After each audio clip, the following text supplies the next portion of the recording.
like I said, Just for us. so we're gonna start the session by remembering our motivation. Our motivation, not just for this session, but for. Okay, wait a minute, because this picks up everything. That's right. And it just will all cancel out. Okay. That was the new version. Okay, we're not sitting Plans. there again. No idea. Okay. So, as usual, we're going to refresh in our minds, in our active consciousness, our motivation. And as just a reminder to myself and all of us that when we set the motivation, it's not as if this motivation ever is at rest. This is our motivation for our existence. So everything we think and say and do, all 24/7, 365, this is meant to be from the, fueled, if you will, by this motivation to become of the utmost benefit to our fellow sentient beings. So with that in mind, just sort of thinking about the sentient beings that surround you right now, of every size and shape, in every realm. An experience happened to me last night that I share because it helped for me bring a vivid awareness to the reality that we're surrounded by sentient beings. I happened to have on some fairly strong reading glasses, and I picked up my phone. Then the screen side was up and it was illuminated, and I observed the most minute. It was, I'm sure, some kind of mite. It was about half the size of a grain of salt. And it reminded me of, it stuck with me. And this morning, when I was doing my regular meditation, and this is what we are meant to think, and many of the monks address this, but when we call to mind our shared Buddha nature with all sentient beings, of course, we're always reminded that it involves the Buddha nature of that infinitesimal might, and every living being that shares the consciousness we share, and all that we are all striving to do with this precious consciousness that has two factors that they tell us, and it's awareness, the capacity to be aware, and knowing, the capacity to know that you have that something has met you, or that you've encountered something. So even that small mite shares exactly that same essence of consciousness, this awareness and knowing.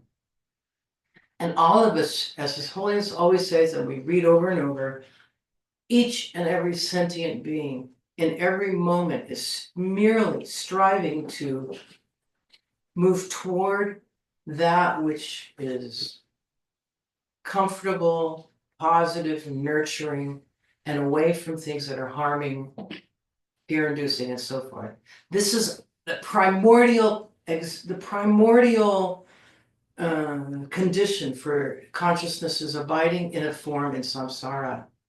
And so when we set our motivation and remind ourselves that we're surrounded by sentient beings, I invite us all just for today, just to kind of open our hearts and just think about, this samsaric existence where we're all striving for happiness, longing to be free from the suffering, and that this precious path, and what Christopher is going to talk about, and what our shared aspiration, this beautiful shared aspiration that we all hold, is to be a force, if you will, of all comfort for all these sentient beings of every type. Comfort, always avoiding the harming, always creating a comfortable, pleasant environment,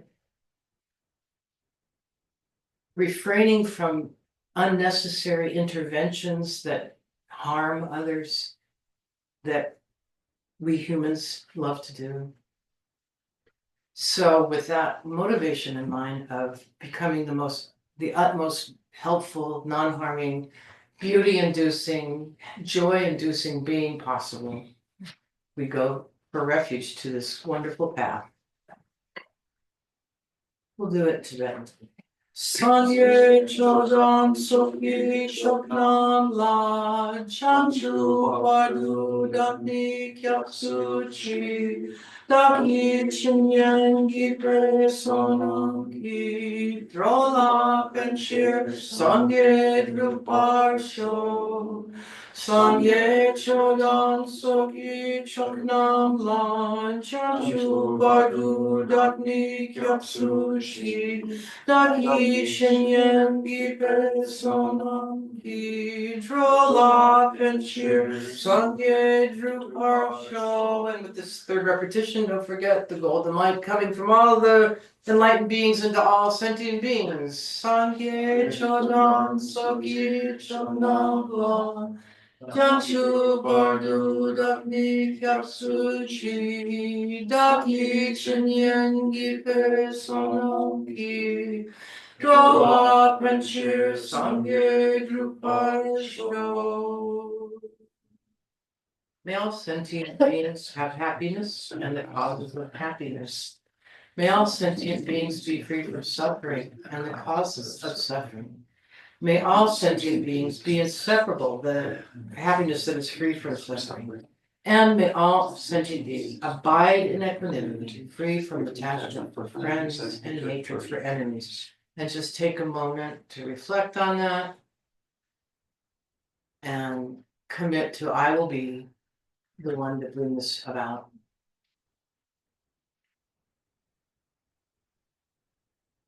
Us here in this session today.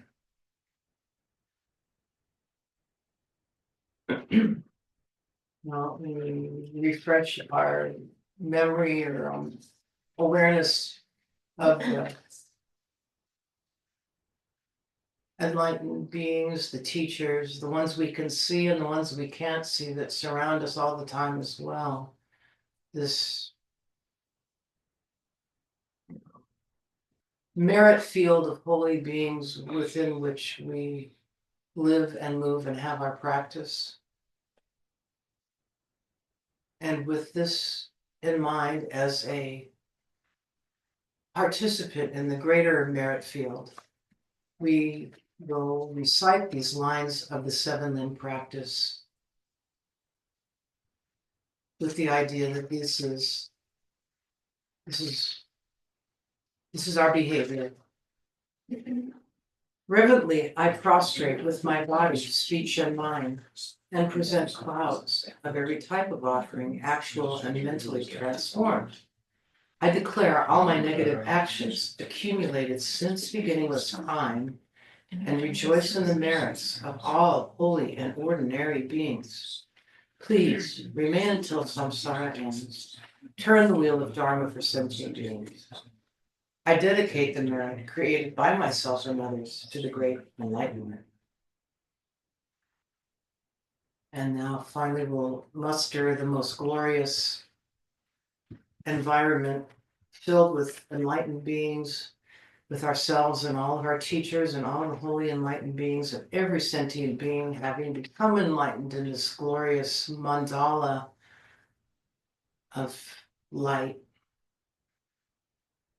Saji Purki Chukshin Meto Tramri Rablinji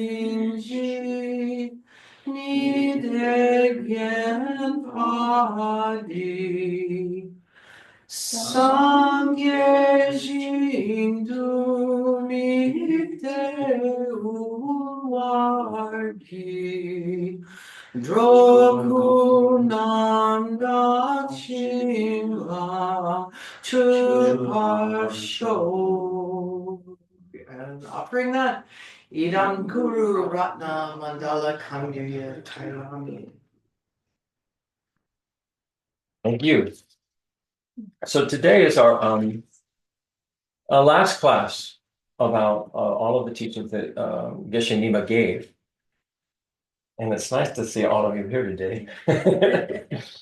And I wanted to open up with some wonderful words of encouragement from a Lama who has passed and has since been reincarnated, Lama Yeshe, Lama Tupten Yeshe. And for those of you, many of you know who Lama Yeshe is, but many of you probably do not. This is a picture of Lama Yeshe. See how friendly? I say anybody who's got a space between their front teeth is the best. Everybody I've known with a space between their front teeth is the most friendly person. There's Lama Yeshe. And I want to read you a little bit of what His Holiness said about Lama Yeshe. So you have a little bit of a background. Then I'm going to read some great words of encouragement from him directly to us.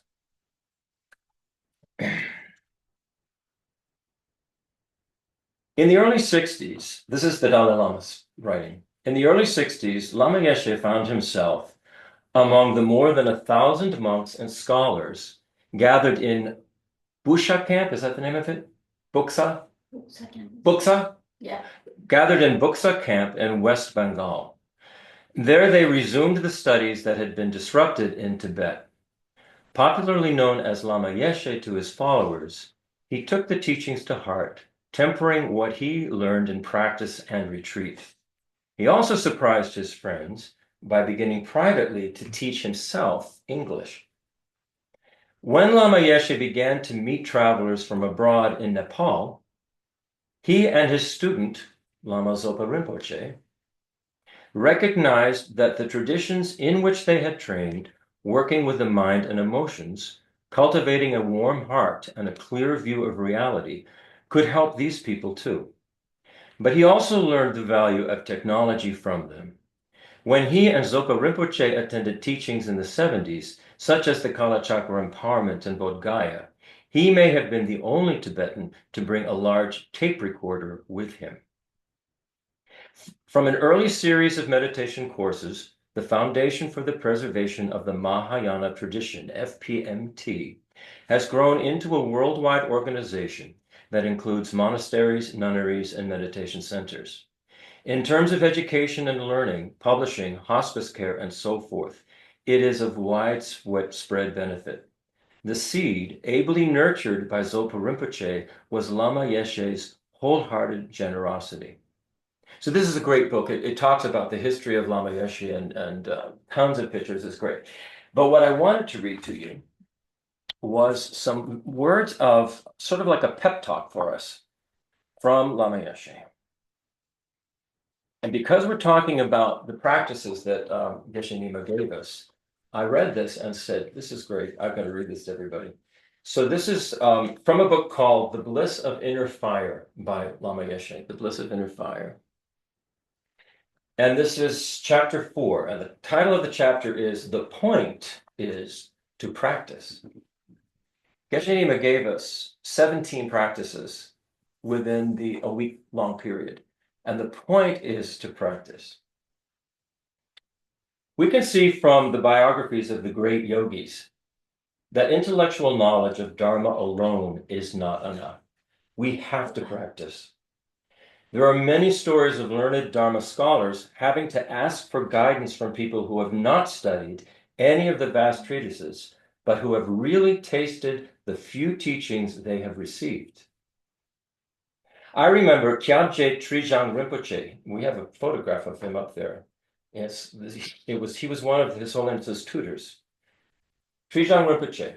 He remembers Trijang Rinpoche, the junior tutor to His Holiness the Dalai Lama, saying in his teachings that when it comes to practice, many intellectuals have to go to beggars on the street to ask for advice. Even though these scholars may have intellectually learned the entire sutra and tantra teachings and may even teach them to many other students, they are still empty when it comes to practice. Remember, the point is to practice. Rinpoche was saying that this is happening in the Tibetan community, but it is good for us too to keep his words in mind. Can you imagine spending 20 or 30 years studying the Dharma and still not improving within yourself? Still not even knowing how to begin to practice? You might think that this is not possible, yet it can happen. You could say this. Can you imagine having Geshe Lobsang come all the way from India and teaching us For and that then- full week and then and not giving practice? us 17 different practices and then And not doing them right, and not right. changing? Right. That's kind of what, yeah. So you I mean, have to bring it- act. Yeah. You have to act so that some inner transformation takes place. The teachings must become real for you. Take karma, for instance. When we talk about karma, we intellectualize so much. We need to come down to earth. Karma is not something complicated or philosophical. Karma means watching your body, watching your mouth, and watching your mind. Trying to keep these three doors as pure as possible is the practice of karma. There are many monks leading ascetic lives in Dharamsala in India, where His Holiness the Dalai Lama lives. Even though they are perhaps not very learned, they spend many years meditating and doing retreat in small huts on the mountainsides. We've seen them. On the other hand, there are other very learned monks who do not want to live an ascetic life. Those living in retreat on the mountain really try to taste the Dharma, and I think they succeed. They taste the chocolate, while the famous scholars miss out. In the end, it doesn't matter who you are. If you want to taste something, you have to go to the place where you can taste it. It is exactly the same in the West. Many people easily gain an incredible intellectual understanding of Buddhism, but it is a dry understanding that does not fertilize the heart. There are some Western professors, for example, who have studied Buddhism for years.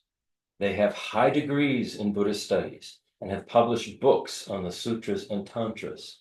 Yet many of them admit that they are not even Buddhists, which means they haven't actualized what they write about. They can read Lama Je Tsongkhapa's texts and translate them using incredible words, but for them it remains mere theory. I find this shocking. On the other hand, some people have heard just a few Lamrim teachings, such as the workings of the negative mind, but they begin to look inside themselves and to meditate. The teachings gradually become part of them. The mere intellectuals, however, think that the negative mind is somewhere else, up on top of Mount Everest, perhaps. They don't care about the negative mind because they think that it doesn't refer to them. Many of my students who are interested in learning more about Dharma ask me whether they should learn Tibetan. I say to them, if you want to learn Tibetan, learn it. If you don't want to learn it, don't.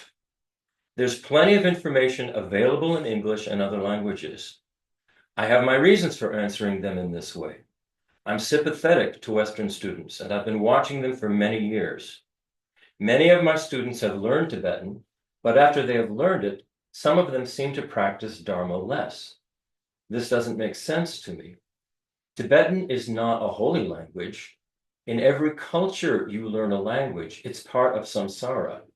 In learning Tibetan, you learn a Tibetan samsaric trip. This is why I'm not very interested in my students learning Tibetan. The important point is to taste the chocolate, no matter how small a piece you get. As long as you taste it, you will be satisfied. I will say from the Tibetan classes that we took with, yes. So from the Tibetan classes that we took, I have garnished a lot from that. I mean, I really have garnered a lot, and I use the Tibetan letters and things in my meditations, and I use the meanings of them. So thank you very much. It has actually been a benefit. Yeah. That's Mama Geshe Nima would have a very different paragraph. Yeah, but he says some wonderful things for us to hear.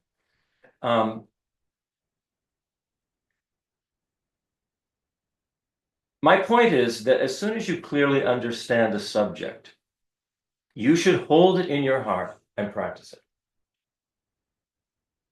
You will then taste the teaching. For example, once someone has shown you exactly how to make pizza, how to combine the tomatoes, the mozzarella cheese, the herbs, and so forth, that is enough for you to make pizza and to eat it. However, Western people are easily confused. If someone comes along and says to you, "Oh, you don't know much. You can't make pizza because you don't even know how to make curry," you'll think that you can't cook at all. Of course, I'm not saying that you should not learn Dharma well, but take whatever you learn into your heart and integrate it. In fact, according to the great Sakya Pandita, someone who tries to meditate without first receiving the teachings is like a person without arms or legs trying to climb up a steep mountain. This means that if you don't first get the information about how to make a pizza, trying to make a pizza will be a disaster. But it's nonsense to say that people who don't know how to make curry cannot make a pizza. Many people make this same mistake with Dharma. There are other misconceptions. For example, Lama Tsongkhapa has said that first we should study extensively. Next, we should understand how to practice the teachings, and then we should practice day and night. We might interpret these words to mean first this, second this, third this, and that we have to study for 30 or 40 years before we even start to meditate. Such misconceptions do exist. Suppose I ask one of my students how long he has studied Buddha Dharma, and he answers 10 years. I then say to him, 10 years? 10 years study means nothing. In order to be able to practice, you have to study at least 30 or 40 years, because first you have to study for a long time, then you have to reflect on everything, and finally you have to practice day and night. Lama Tsongkhapa said so. It is very easy to be misled this way. Understanding the three negativities of body, don't kill, don't steal, don't harm sexually, of speech, don't lie, don't use divisive speech, don't use harsh speech, don't use idle chatter, and of mind. Covetousness. Yeah, don't have jealous covetousness. In other words, don't have a very self-centered attitude. Really, is the mind there. Malice. And don't have malice, don't intend harm, and don't have wrong views, the wrong views of inherent existence. This is what he's talking about. Understanding these three negativities of body, the four of speech, and the three of mind, that's enough. That's enough for you to learn to avoid them. We don't need to learn the entire sutra and tantric teachings in order to practice the opposite of those negative actions. That's enough. We should start. It is essential that we bring the correct understanding of Buddhism into the Western world and not one bound by cultural chains. When everything is clean and clear in your own mind, nobody can create obstacles for you. When Lama Tsongkhapa was still a teenager, he did a Manjushri retreat. Relatively speaking, he had not yet studied much, but he went into retreat and he had many meditation experiences. Lama Tsongkhapa's way of practicing unified listening, analytical checking, and meditation, and it also unified sutra and tantra. Students who have listened to Dharma teachings for many years sometimes say, "I'm confused. I don't know where to start. I've received so many teachings from so many lamas, but I still don't know who my real teacher is or what meditations to do." I mean, I've heard this from people. Even though these students have studied many subjects and have learned 100 meditation techniques, they are still lost. This shows that something is wrong. The beauty of Tibetan Buddhism is that it has a clear structure from beginning to end. Perhaps you find all these outlines boring, but Tibetan Buddhism is alive today because of its clear structure. All four traditions of Tibetan Buddhism have a very clean and clear approach, and this should be much appreciated. If 10 steps are involved in going from here to there, but some of the information is missing, you can't go all the way. If you have a clear map, however, you won't get lost. Since we are gaining a Buddhist education, we should be aware of what it is we need and what it is that we lack. To some extent, you do know what you need. When you're hungry, you recognize the fact and you search for food. When you're thirsty, you know that drinking something will solve your problem. In the same way, when you feel any kind of dissatisfaction, simply try to solve the problem. Deal with the gross problems first, then gradually the more subtle ones. Be practical, use your inner wisdom, and just act. Try to be reasonable in the way you grow, and don't ever think it's too late. I've heard this also. Don't ever think it's too late. It is never too late. Even if you're going to die tomorrow, keep yourself straight and clear and be a happy human being today. If you keep your situation happy day by day, you will eventually reach the greatest happiness of enlightenment. Remember, we're all responsible for our own lives. Don't think that this Tibetan monk will give you enlightenment or make you powerful. It's not like that. Just think, at this time in my life, I have come into contact with this monk or these teachings, and I will judge him realistically, or I will judge the teachings realistically. I will not blindly accept what he says, but will check up on whether it is right or wrong and debate with him. Anyone who claims to be a Buddhist knows that the principal concern of Buddhism is the mind. The mind is the nucleus of samsara and nirvana. The mind is the nucleus of samsara and nirvana. Every experience we have in our lives manifests from our mind. Because you interpret your life and your world through your mental attitude, it is important to have the right motivation. Wrong motivation brings pain, disappointment, and extremes in life. Think in this way. During the rest of my life, it is my responsibility to grow in mindfulness and happiness. Each day, I will expand the loving kindness I already have. When I wake up each morning, I will open my wisdom eye and see more and more deeply into the inner universal reality. I will try to be as mindful as possible. I will take responsibility for my life and dedicate it to others by growing strong in loving kindness and wisdom.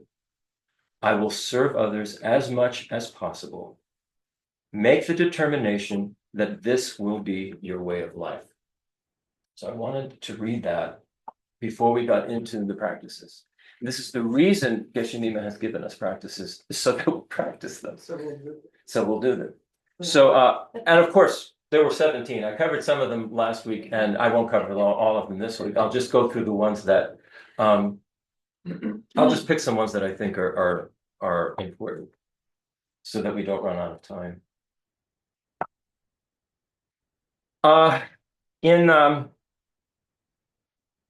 In a session in the fourth session, is which we left off on the fourth session last time. In the fourth session, he was still talking about the mindfulness of recollecting sentient beings, thinking about other sentient beings.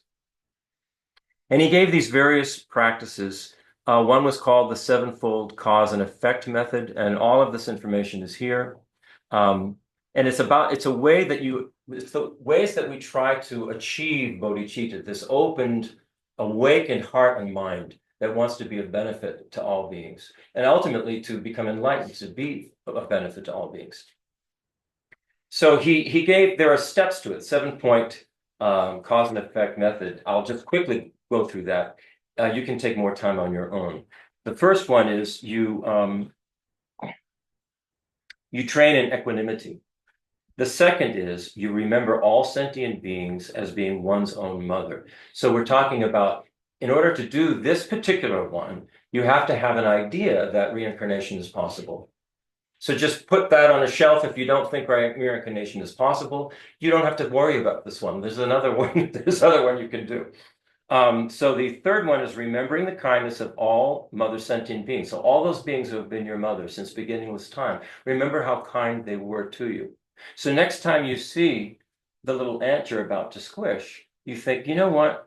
This consciousness actually may have been my mother at some point. Who knows what I was, what kind of being I was, but this particular consciousness took care of me. Why do I think I need to destroy its life? It doesn't want its life destroyed. Why not let it be? We decided to do this with the fire ants. Just let them be. And, lo and behold, some of the mounds are gone now. I don't know where they went. They probably just, went through their regular cycle. I don't know. The fourth is you want to repay that kindness. You want to repay the kindness to all sentient beings. The fifth step is you develop affectionate love. So you see all beings in the light of affection. So when you think about the fact that they've taken care of you in the past, you want to repay that kindness. They've been your mothers. You begin to see them in the light of affection. And I would suggest that we try to do this. We start out with those who are around us. Of course we would try to do this with our family, but we all know families can get pretty rough sometimes. So you want to really work with those people who are close that you live with. Work with your pets. Think of them with this loving affection. Think of them as if they've been, your mother at some point. Really start to develop these. Start close and then spread out. I think our hearts can open up more when we do that. Then you develop great compassion. And then finally, you develop this resolve. I resolve, I'm going to do something about this. I will go all the way to enlightenment so that I can help others who have helped me so much. We would be nowhere without other sentient beings. It's a fact. If we really think about just that much, forget whether they were our mother or not, we'd be nowhere without other sentient beings. And we want to recognize that, and we want to think about, how do I repay that kindness? Well, I develop myself to its fullest capability and then help others to do the same. So that's kind of the nutshell of that particular practice. Then the next one was equalizing and exchanging self with others. This is a different method that does not require having a belief in reincarnation. So the first step, there are 4 steps to equalizing and exchanging self with other. The first is we try to be a kind and compassionate person. Just in everything we do, you say to yourself, I want to be kind, I want to be compassionate. If we can't help others, then we try to eliminate the causes and conditions which harm others. We try to refrain from harming others. I mean, that's the first thing. I mean, Rabina always says this, just stop harming. If you can't help, just don't harm. Just keep your mouth shut, keep your hands to yourself. Don't create problems. So you wind up not talking that much. Because, when I look at my mind, I can see, wow, so many reactions I could have would just be criticisms. So I'm just going to shut up. I'm just not going to say anything unless I can actually then grow some warm-hearted feeling and then say something of value. But, I speak much less than I used to. I think Don can attest to that, and as well as Kavita. I speak mostly now. Most of the time, I don't say much. And that's from Rabina. Rabina just said, keep your mouth shut. Keep your hands to yourself. If you can't say anything good, don't say it. So that's one of the steps, just don't harm. So with this second step, we think about the faults of having a self-centered attitude. We're so self-centered. Self-centeredness is, they say, this is how samsara has come into being, because of self-centeredness. And if you think about self-centeredness, it is this lonely, isolated, needy, grasping, scarcity kind of mind. Because once we become self-centered and think we are the most important thing, then we feel, well, I'm lacking. I need stuff. I need to get whatever I need to get my love from somebody else, that I'm attached to this particular thing. I need this kind of food because I need this kind of, attachment. I need more money. I need more power. I need a better job. I need to expand the country. I need to control the world, is where it finally goes to. It's where it ultimately goes to, this idea of, and it comes from lack, neediness, and scarcity. That's the self-centered attitude. It's basically a very little, lonely, isolated, frightened being, which has not opened up to the fact that we are connected and interconnected to the entire cosmos of. Incorrect view. It's an incorrect view. The self-centered view is an incorrect, mistaken view. But all of this has arisen from it. All of the suffering of samsara has arisen from this self-centered view. It's really important to think that through for yourself. Understand that it's this little tiny, frightened, scared being that's trying to create this whole dominion and put fences around it. Aware of ourselves when we think like that, Yeah, maybe something we have in our disposal to be aware. to be aware, absolutely. I mean, this is what we have, is Because we awareness. have to live in this world. So I think it's the awareness which we have to again understand more, that would help us to advance towards what we want. Yeah. But with awareness. With awareness. And the other thing to be aware of is that everybody else is feeling the same way. Yes. Feeling this little, Yes. lonely, isolated, separate, I need. So how do we help that? Exactly. How do we help that? Rather than be, have aversion because of it, how do we sort of open up our heart and not have aversion? Look past all the actions and behavior and see that lonely, frightened being who feels a lack, the scarcity, of being self-centered. I mean, it's amazing, and it's that's kind of as I've learned over the years through Buddhism, this is my job is to start thinking this way, seeing others in a much different way. A very, equanimity is what they're talking about. Have equanimity. Yeah. Everybody has the capacity to grow and become enlightened. In addition to this sort of a feeling towards human beings, especially since we've been living here, but even before, there's a way in which I have noticed an increasing sensitivity to the other living beings that we share this place with, by extension, the planet. And I think for us, it may be more difficult with human beings. So we may find it in some ways easier to not eradicate the squirrels, say, from our bird feeder, because it's not for the squirrels, it's for the birds, and have this kind of human artificial, if you want to share food with others, great. Sure. It makes no sense to then try to manage it once you decided, if you're doing it from a point of generosity. Right. But it extends, it just extends in ways, I think that ends up opening us up to this sort of same attitude with humans. If we can practice with everything, it's not our job to decide where an ant pile goes, or it's not our job to decide that the armadillos aren't supposed to be digging up the sage plants, Or digging holes in the lawn. armadillos are merely trying to feed themselves. Right. And who am I to tell them what they can and cannot eat? I artificially decided to put a sage plant there. The least I can do is. I think this is This is training. This is good training. I think what we need to do is we start wherever there's an open door for us. For instance, if we're in a family and there's lots of chaos and problems and you cannot feel close to even your own kid, right? Well, how about your pet? Maybe you can with your pet. Just find some place for your heart to open up. And when you can experience that opening up, or like Kavita says, the squirrel in the yard or something, or the deer in the yard, find your heart to open up where it can.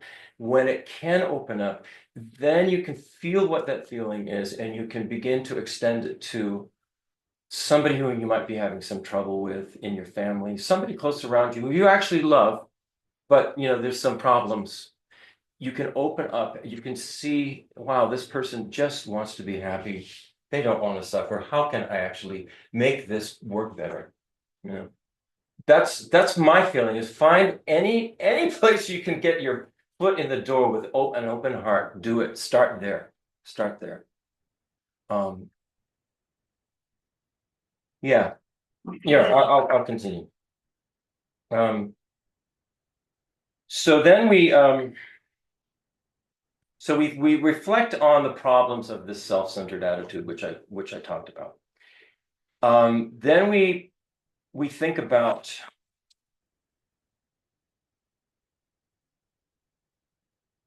all right, first is we try to be a kind and compassionate person. We reflect on the problems of this self-cherishing attitude. This is the equalizing self and other. It doesn't require a belief in reincarnation.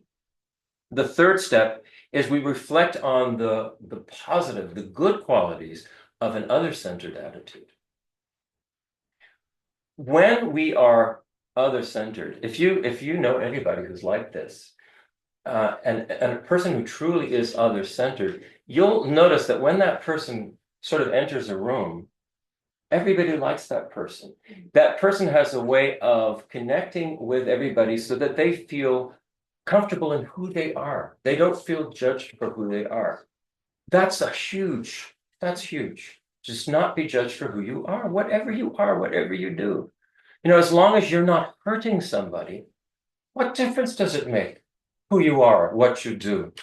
And if you can become that kind of person, overcome all of the societal, constraints that are put on us from the time we're born, whether it's culturally, religiously, or it happens within our family, overcome that and realize as long as somebody is not hurting somebody else, what difference does it make who they are, how they act, as long as they're not hurting somebody. So that is a way to then, you go, all right, this other-centered attitude is a good way to be, because it makes everyone comfortable. That's a great place to be, to make people comfortable. Then we can talk with one another and we can get along. So then the fourth step to this developing equanimity is the actual exchange of self and other. And that's the Tonglen meditation that we're going to do. Because I think this is a fantastic meditation. So what he first gave us, what Geshe Lobsang Nima gave us, was the meditation preparation. And so we prepared for the meditation, and I do this every day, prepare for even my regular meditation session. Prepare with 9 rounds of breath to calm disturbances in our mind. So through your right nostril, so we'll go ahead and do this because we're going to go then into the Tonglen meditation. Through your right nostril, and you can block your left if you want, or you can just imagine the right, the air going in. And I'll tell you what's happening here. What we have is this is according to Hinduism as well as Buddhism. We have an energetic body that is superimposed or part of our physical body. So in this energetic body, if you want to simplify it, there's a main central channel that runs from the crown down sort of below your navel towards your groin area. Then there are 2 side channels, and then there are all these the channels are knotted, and there are various chakras where the knots are. Ultimately, what we're trying to do is undo the knots so that there's pure good flow in all of these channels. Then there are all of these what do they call the small ones? The little ones, they're like the nervous system. They're all these tiny little meridians or there's a name, but it's like tiny little channels all over the place, and they go out they extend outside of your body even. So what we're doing when we're doing this breathing meditation is we're trying to, with our mind, we're directing the kind of energy that we want to flow into these channels. So what we're thinking is through our right nostril, we are breathing pure energy. And remember, everything is energy. We're energy, pure energy into your body. And as you exhale through the left nostril, imagine that your self-centered attitude leaves your body and dissolves. So you do that 3 times. You breathe in this pure energy through the right. Imagine it goes all the way down to the base, right down to your groin, pelvic area. Makes a U-turn, comes back up, sort of goes above your crown and then out through the left nostril. Okay, so you're breathing in pure energy, down, up, and then you're breathing out this self-centered attitude. Just let this self-centered, this, poor little isolated, lacking, neediness go. Let it go. And you do that 3 times.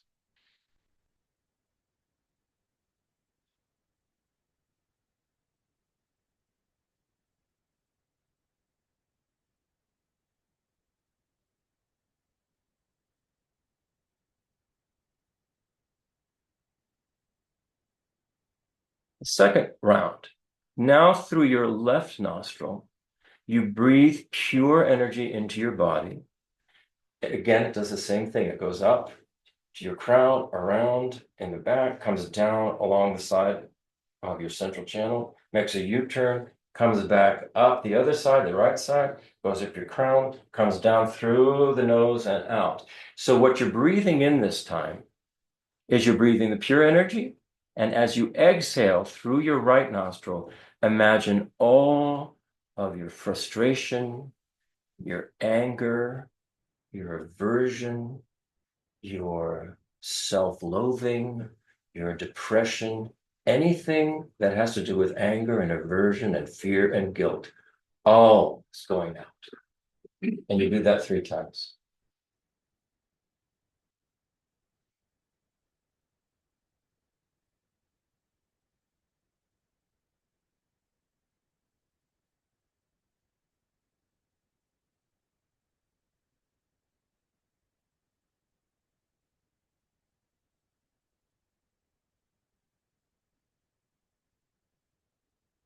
And then the third one, finally, through both of your nostrils, you breathe pure energy into your body. So the way it's going now, the energy, the flow is going to go like this, into your nostrils, up the sides, down around. They're going down either side of the central channel, and then they go into the central channel and come up through the center and out through your crown. This is different this time. The 2 sides go down, up through your central channel, and out through the crown. And here's this is the energy that we're sending in. So you breathe the pure energy into your body. I mean, and we're talking, you could, when you're in a meditation, you could imagine that all of these enlightened beings are in front of you. They're there to help you. You're breathing in all of that energy. You're taking in that energy. And then you are, as you're exhaling through both nostrils, imagine all of your misunderstanding, all of your confusion leaves your body directly through the crown of your head and dissolves. So you do that 3 times.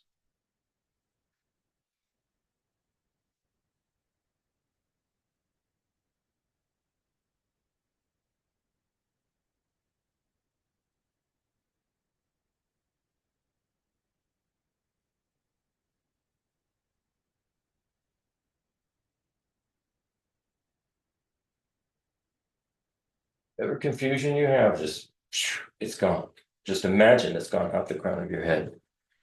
So now with that preparation, we do this Tonglen meditation, which is called the actual exchange of self and other. This is Geshe Nima's. I took it down from what he said. There are a few places where I will add some things in here. We've been under the control of the self-centered attitude since beginningless time.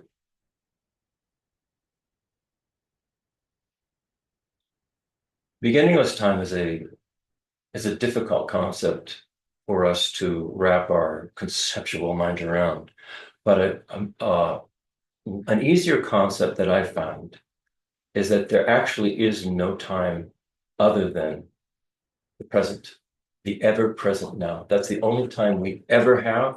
That's the only time we ever will have. That's the only time we ever have had, is the ever present now, now. So everything is happening now. So we've been under the control of this self-centered attitude since beginningless time, which means we are carrying it with us every moment into the present moment. We're carrying this self-centered attitude with us, and there's something we can do about it. We've often been the slave of our negative emotions and negative propensities. We've never had the conviction to go beyond these negative emotions and propensities. If we think of the Buddhas, Bodhisattvas, and many, many others who have spent their whole lives for the benefit of others, we will realize that other-centered beings always fulfill their own wishes and the wishes of others.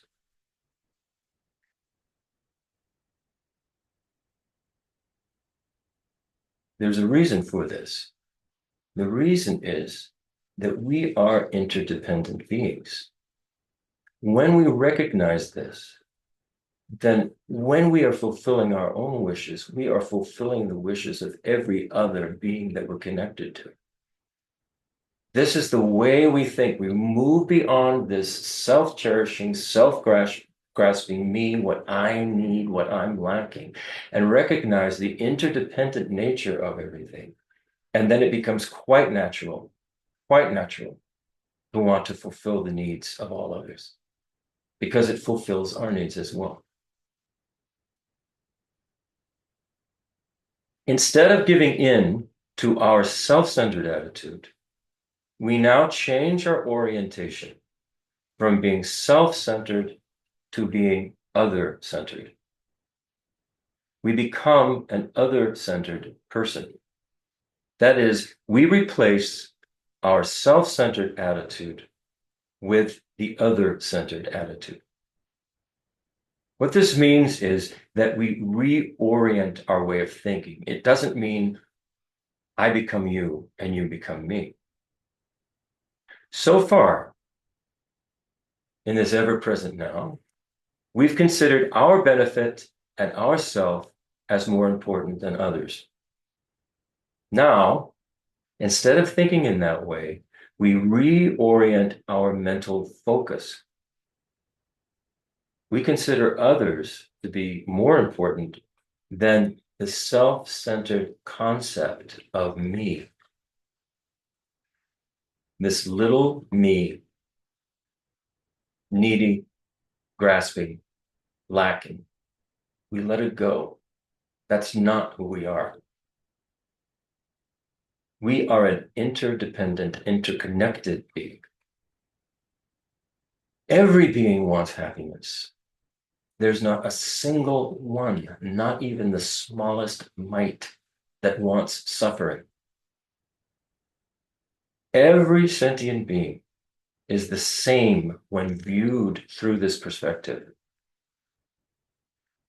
If we compare the well-being of all others with the well-being of this idea of me, is me really more important than all others?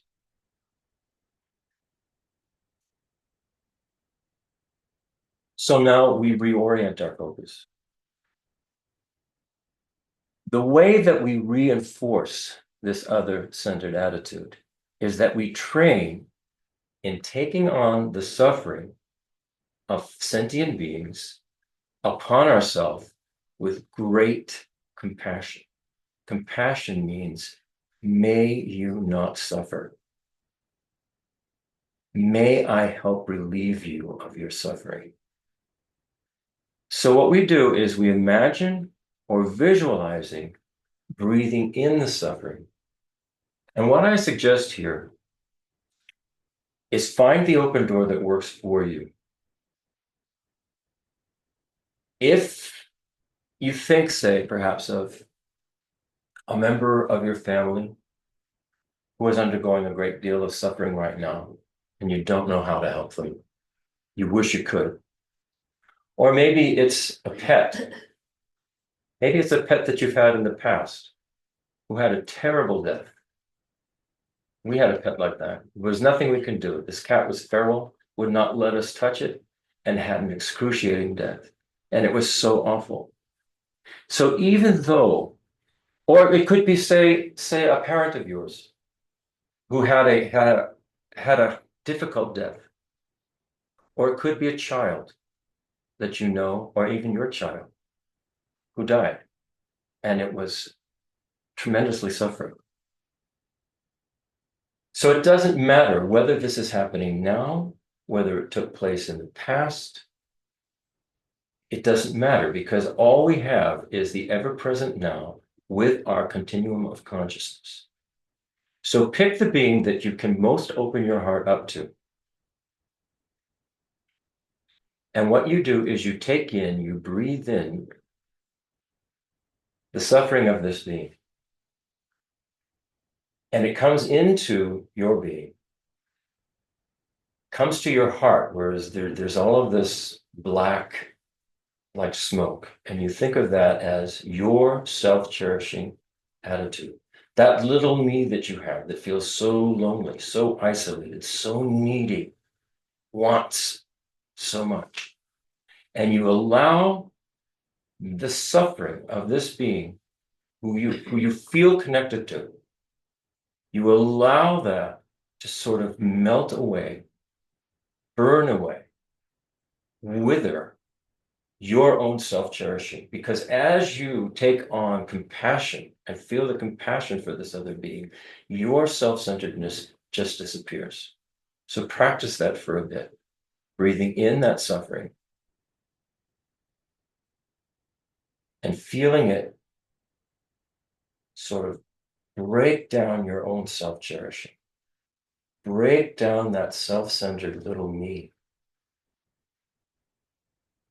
Feel your heart and your mind open up to this person, this being.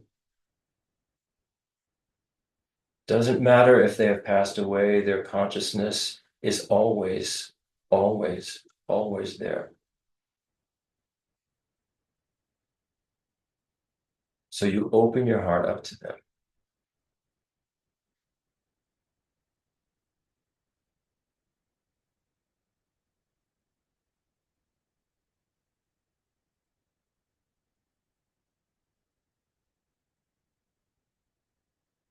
As you do this, the self-cherishing goes away, and you begin to breathe out love to them in the form of light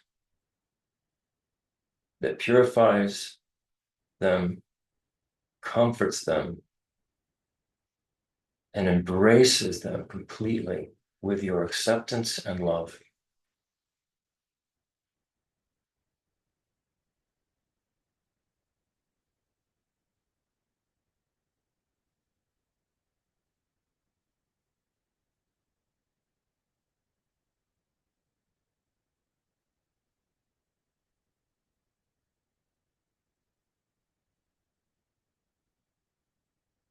It doesn't matter whether their pain was physical pain, emotional pain, the suffering of impermanence and change, or the all-pervasive suffering of cyclic existence.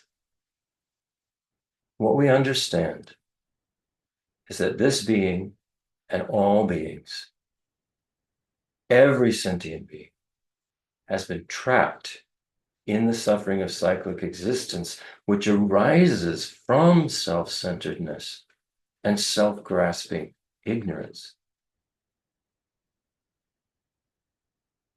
All of us are going around with this idea of this little me, needy, lacking, scarcity. The megalomaniacs of the world have the most little me, the most frightened, the most lacking. And we should develop compassion.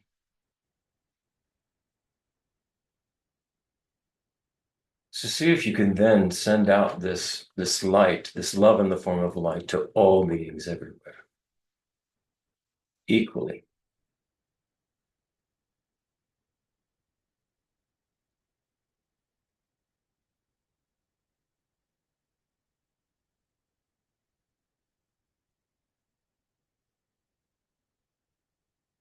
So we wish, may you be happy, may you not suffer. And we think this again and again.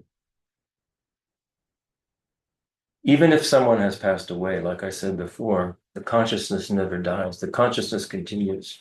So that consciousness of whatever being who you felt close to and who you have done Tonglen with, you wish, may you be happy, may you not suffer. They are still with us, interconnected and interdependent. But wishing alone won't make this happen. Wishing alone will not cause this change.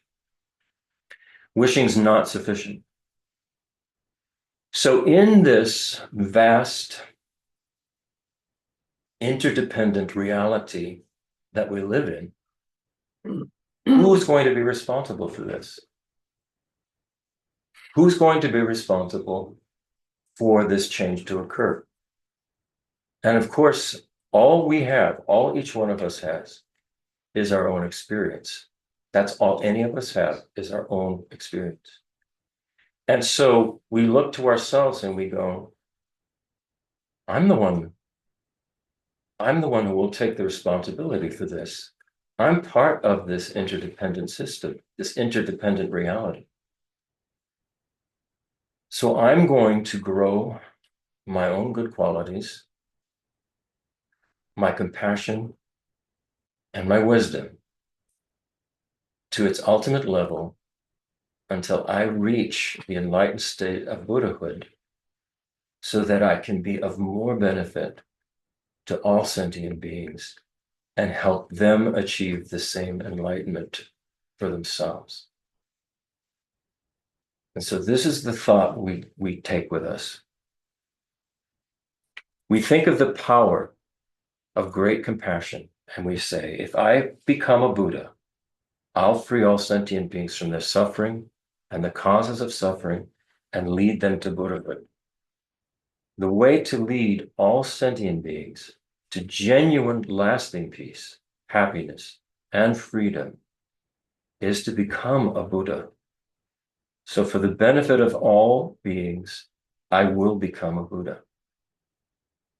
With these thoughts, then, we awaken bodhicitta in our heart and mind, and we make the determination to attain enlightenment for the happiness and benefit of each and every sentient being.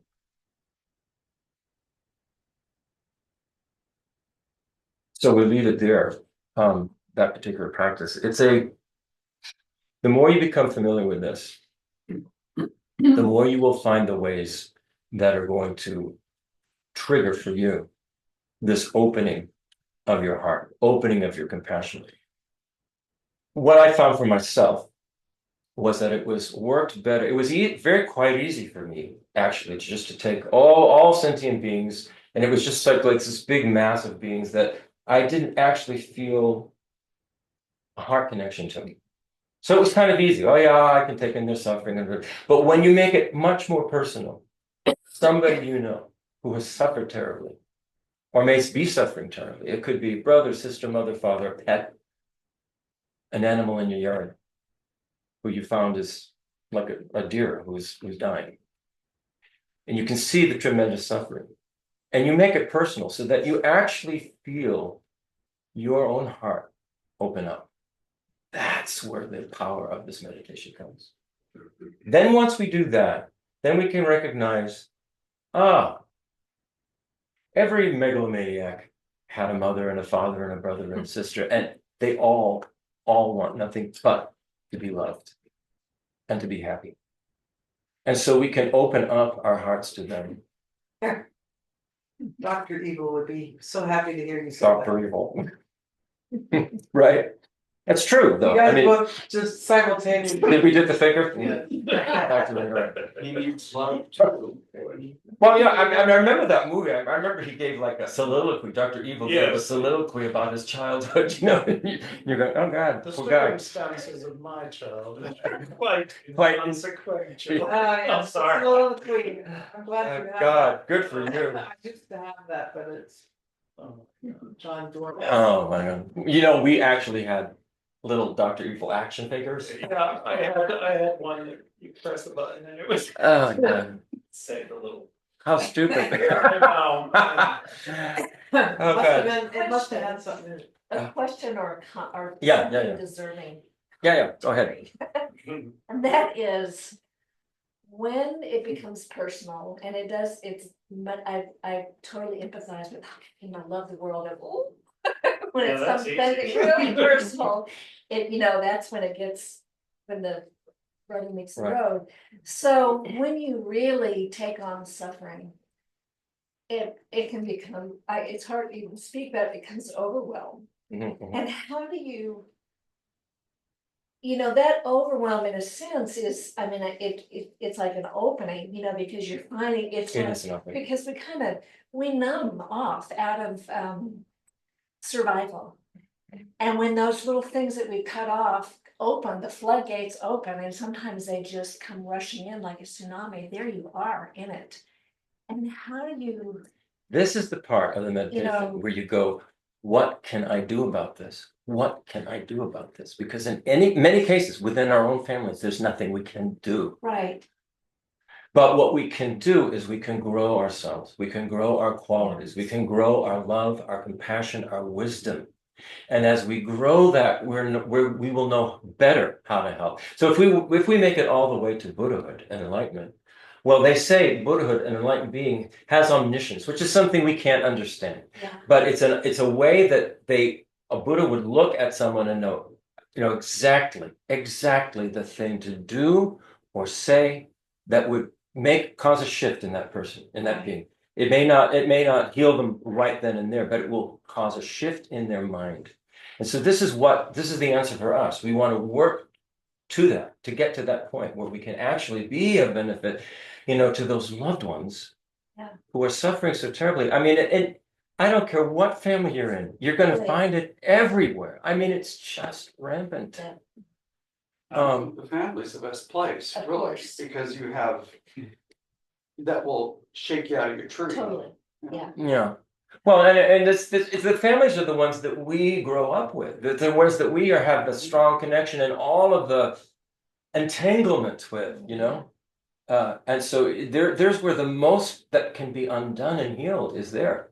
And then how do you take, then it's the paradox of how do you take care of yourself when it's overwhelmed?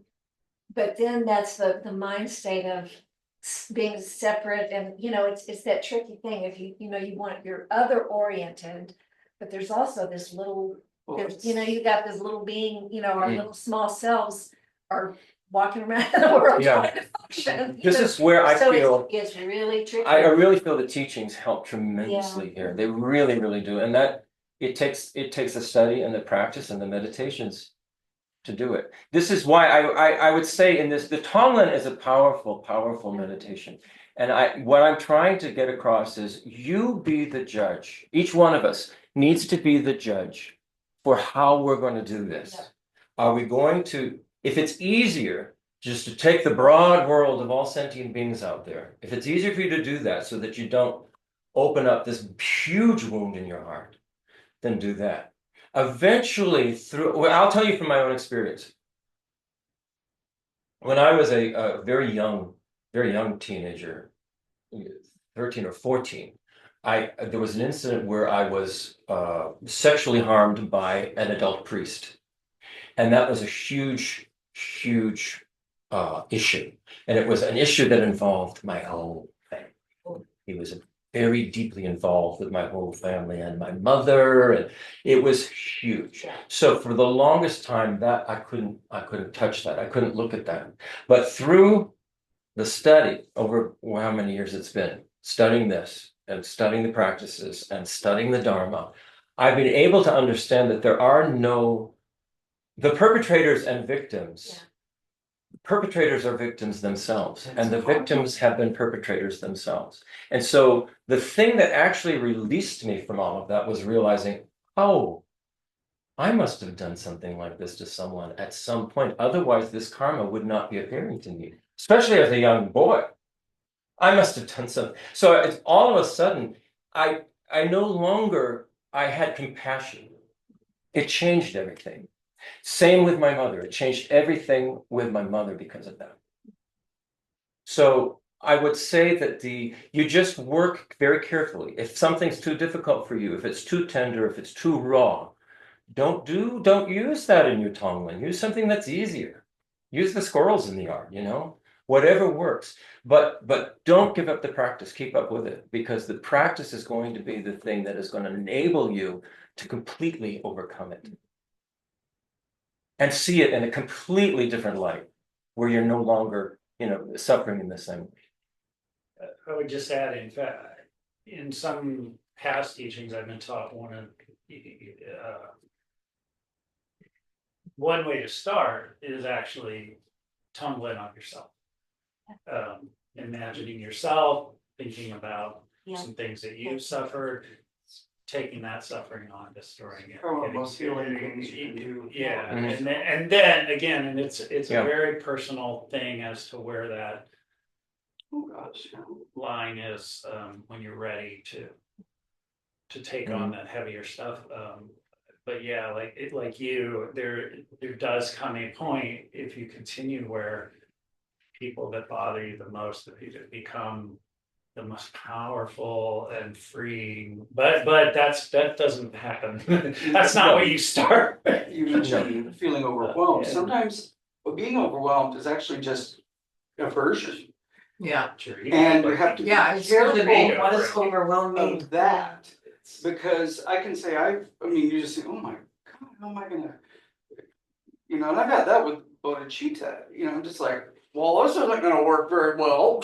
Yeah. Right, because it's also very tender. It's like you're like. In this particular, we all have our own situation. Yes. This isn't someone that's harming, this is someone that's suffering so Suffering. greatly. Well, that's what I'm saying, just the whole. And I recognize that just the fact that it's so closely in my life, it's like, oh, what a teacher this is, because I wouldn't even be, even these practices come to me prior to the study, because out of, if it just doesn't go away, you just finally, you just want it to go away, you want them to get better, and then it's like it just breaks and you have so much compassion. Yeah. But it's still overwhelming. And that takes us right back to the beginning of the Lam Rim and the nature of suffering. And accepting that, which is one of the we have become so desensitized because everything is on a screen.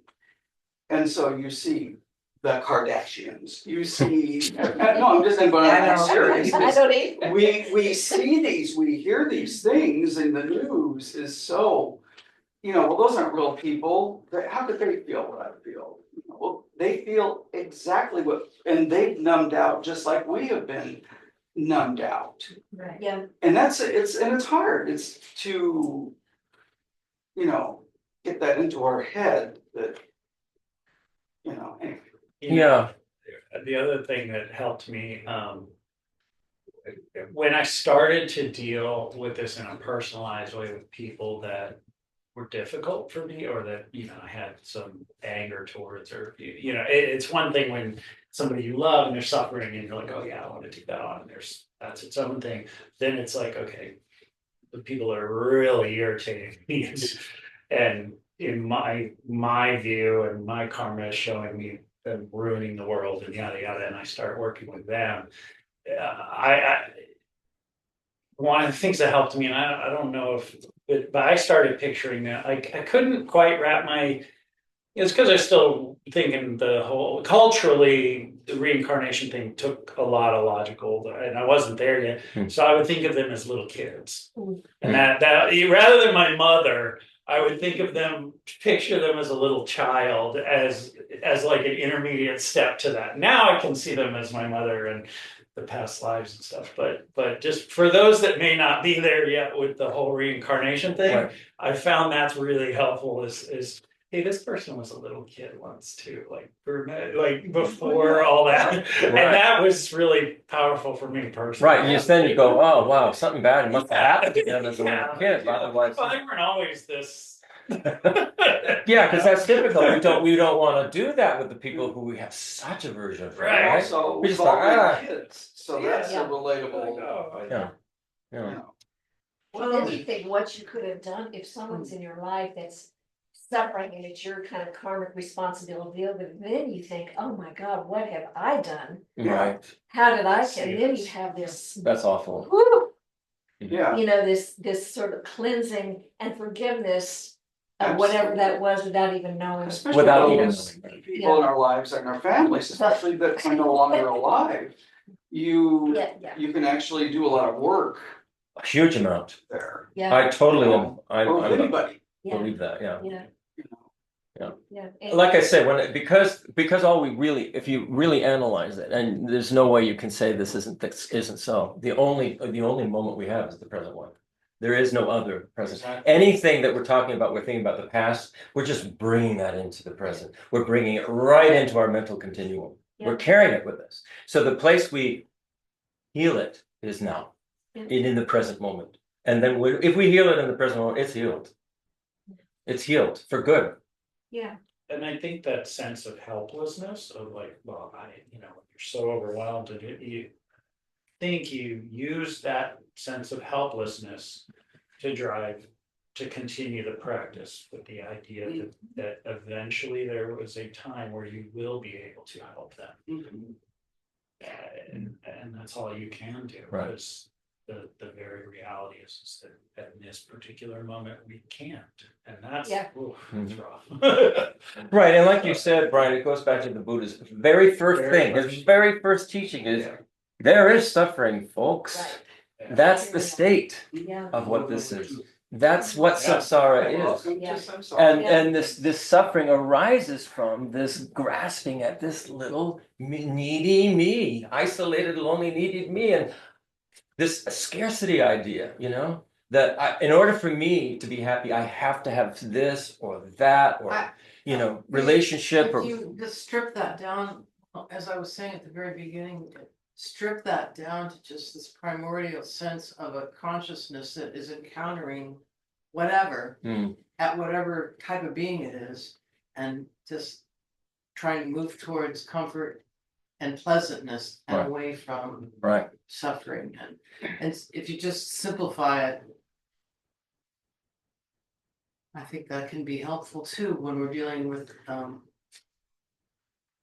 stuff, but Well, yeah. it doesn't solve. right, doesn't no, solve no, anything. it's not solve, yeah, no, I. Yeah. But- this is but all- if You said you're gonna solve discussion. it. But if you can see that suffering, I don't know if this is helpful, but if you can see the suffering that's appearing to you and that you're feeling in your body and all of it as appearances that are appearing to your consciousness and that are illusory, meaning they're temporary, they will pass. If you can bring that wisdom to that moment, there's there's something there. There is. Right. What you That's- just reminded me of an overall, even in suffering, and let's say when we look at the dynamics of the world or whatever your concern is on the planet, but we tend to concretize and go, Right, that suffering, that environmental problem, that whatever. And we then start responding as if they're these concretized things that aren't even if they're out there, quote unquote, which as you point Right, out, right. we're talking about appearances, but even if they were out there, they're in motion. yeah, there's a And verse in the 37 practices of a bodhisattva that says, I'm gonna get this wrong, I'm paraphrasing, but basically when awful things happen to them, see them as like the death of a child in a dream. Ah, yes, yeah, yeah. that's a great one. That's a really Yeah. powerful, that's Yeah. Mhm. And there's another one, when great things happen to see them as. As a you dream, know, yeah. I temporary. think I was reading a book about this is topics falls in there. The thinking mind is something he was suggesting, like you said, the present moment now. Like I said, I think the problem starts with thinking mind, intellectual mind, taking you from one step to the another. So you're looking for a solution with the intellectual mind. That's not gonna go anywhere. So his advice was be at the present moment, get away from the thinking and try to feel, which is the meditation present. Now is the only flick of a second you have. Be there. Let your as soon as you think, know that you're thinking. So thinking mind will take you from one step to the next, and it takes you away from what you're trying to achieve. That's right. Yeah. But if you catch that, now is the only moment, he says, then it avoids you from thinking, which gives you another power that emerges within that you cannot explain, which gives you sort of answer. Mhm. And then you go from there. Yeah. So be careful of thinking mind trying to answer what you're feeling. Just look at the feeling, accept it, and don't look for answer. And then let the power that nobody knows answer you to that for that moment. Yeah, Mhm. Right. I think that was a really That's very good thing. Like Yeah. Deepak Chopra says that in all the books I read, that just happened to be the one that I was reading, Right. which we're trying to contemplate. In Buddhism, we can also apply analytical meditation. Mhm. Like, why am I feeling it? And then just dissecting each and every feeling. Is it feeling, am I feeling this because somebody said something to me? Right? And then you think about that person. Maybe she was going through a rough time that day. yeah, Right? And then you just, at that time, you apply compassion. Mhm. Okay, I'm gonna forgive her, let her go. And slowly you come back to that feeling and you feel lighter. I mean, I don't know all the steps of the Buddhism, but I just apply that to me. If I'm like really stressed out or, you feel like angry or something, then I just turn inside, Nangba, which Turn is inwards. Yeah. turn inwards, right? Which is a Buddhism. Nangba means you come back. Instead of looking at the external Reflect. things, reflect on inside. Why am I feeling like this? And then I try to dissect everything. Is it because, and I go through the process, like I was feeling really angry because she said something to me. mhm, And why did she say this? So you use that analytical meditation Mhm. yeah. and it kind of helps. Yeah. And it Yeah. also diverts So, a problems. different approach to what Different Andre approach. was saying, but Like also analytical. Yeah. each I mean, of us have there's a time and a place for everything. Exactly. We do That's- have this yeah. intellect. You can also use that intellect to Right. analyze why am I feeling like this, dissecting each and every situation. And then in your case, with marriage, you can apply self-compassion, right? And then what I feel like, if I have a loved one who's going through a bad situation, bad time, I just think about, okay, it's because of their karma. And I imagine like Vajrasattva, and then think of Vajrasattva and purifying their bad karma for them so that they will feel better and you feel more compassion towards them. And then you also feel compassion to yourself. Yeah, one of the things you could do, what you just said there in the Tonglen, when you're sending out love in the form of light, well, you could also be sending out Vajrasattva, Yes. as a purifying, because it's the love in the form of light is to purify and to comfort. And so you could send Vajrasattva with that. Yeah. And the thing you said about the Buddhist analytical practices, they're very, very good. Right. Normally what we do is we use our ego analytical Exactly. practices, Yeah. and they are very, very bad. They are very, very self-centered, How and they dare don't do that. work. They only wind up making us more disturbed. And after this, we're gonna go have a drink.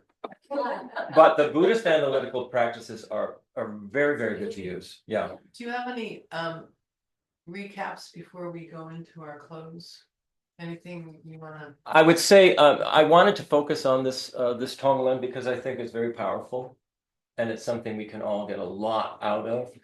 There are many other practices, they're great, they're wonderful, but I really wanted to focus on the Tonglen, and I'm glad we did. I can see it opened Yeah. up a conversation. Yeah, Will absolutely. you be, I can't recall, are you making a document that consolidates the practice? In Yes, one? all the practices are So in. it'll be your 2 documents. nifty Geshe Nima 2025 practice. Yeah, so what exists is the transcript of everything he taught with all the practices in there. And then I took the practices out, separated them, and put them into 2 documents. And in those documents, it says this practice came from that particular session, but it goes just through the practices. So you can see the 17 practices that he gave us. And, find my suggestion would be find the ones that resonate with you, that you feel like I can work on this and work on that one. Like Geshe Lama Yeshe said, just do it. Start where you're at. Take the thing that works for you.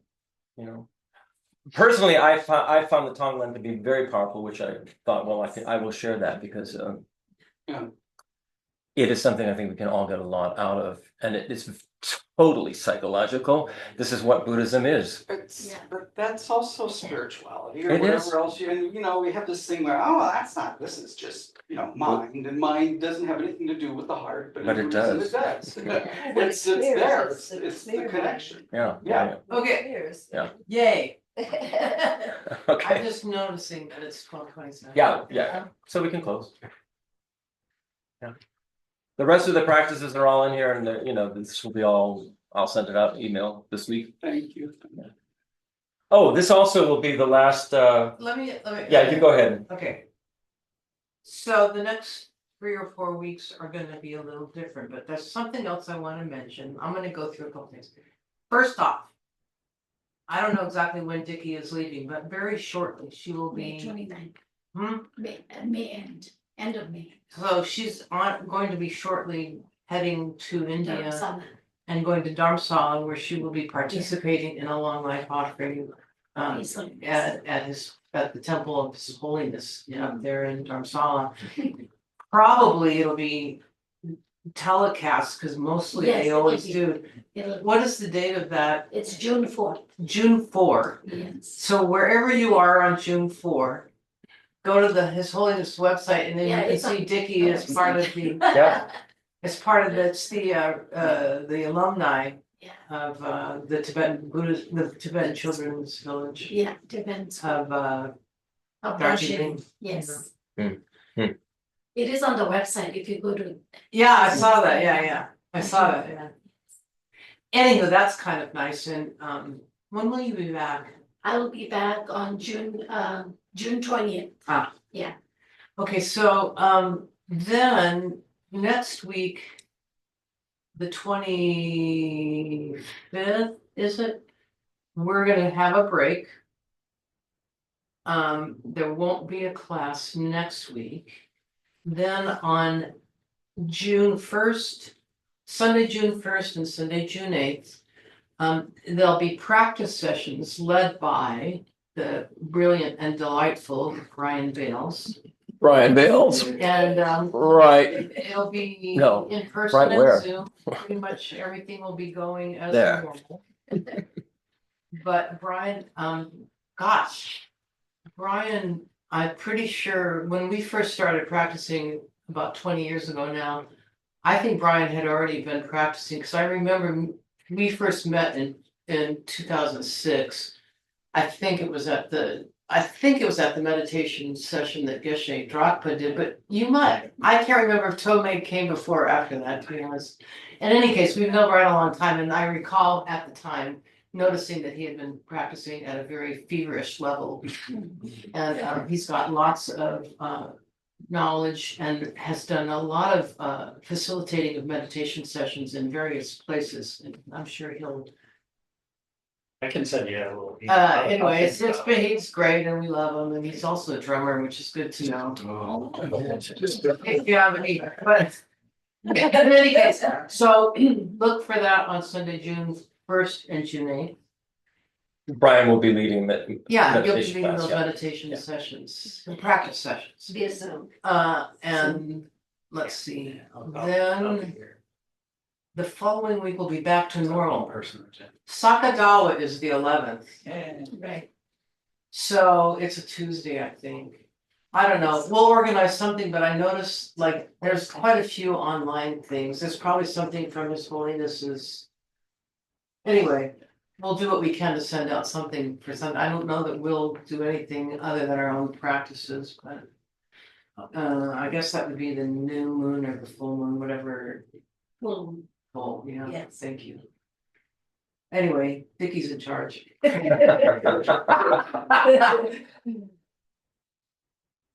So all this info will come out via email, but in the short run, just know that next Sunday we'll be taking a little pause before we have those 2 weeks of practice with Brian.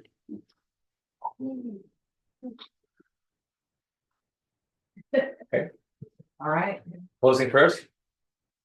so. Anybody want to lead the closing prayers?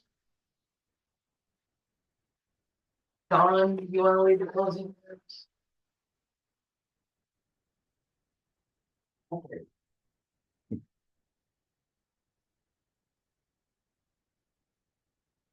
Let's do the guru dedication and the prayer for the long life of His Holiness. In all my rebirths, may I never be separated from perfect spiritual masters who enjoy the magnificent dawn. With me, all qualities, the stages and paths, may I quickly achieve the state of after dawn. May anyone who merely sees or hears, remembers, touches, or talks to me be instantly free from all sufferings and abide in happiness forever. It is only from the kindness of my Guru that I have met the peerless teachings of the Buddha. Thus I dedicate all merits so that all sentient beings in the future may be guided by kind and holy Gurus. In the snowy mountain paradise, you are the source of all goodness and happiness. Powerful Tenzin Gyatso Chenrezig, may you stay until samsara ends. Okay. All right. Thank you. Thank you, everybody. When do you come back? I'm gonna be back on June 20th, Oh, okay. so I'll be gone for Alrighty 3 then. weeks. Yeah, I'll be back the same. I'll be back on the 20th or 20th. Are you gonna go somewhere? I'm gonna be, in California. Oh, Okay, everybody, may the force be with y'all.